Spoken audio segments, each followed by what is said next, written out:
Omukaire kano abakasumika emyaka 3 tulina ekigendererwa ekyokuwombeka amaka ga nyina ekyo Bikira Maria agakwetwa Villa Maria. I want to thank all the participants for giving in your time and also resources in support. I thank other religions for joining us in this collaboration and love. It lifts up the people of God.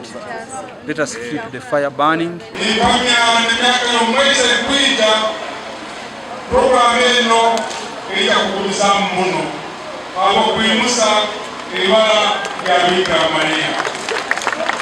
Embiro za Mama Maria zahwa kandi zahwaje twenda kusima ebitongore byona ebyatushagika kwiruka kurungi kuko abo exercise tuno ekitukozire kyokwiruka kibaire kirungi muno nko kumanyira nyine n'abahuririza abarungi ebirwaire bikanyire mu Uganda yaitu hano.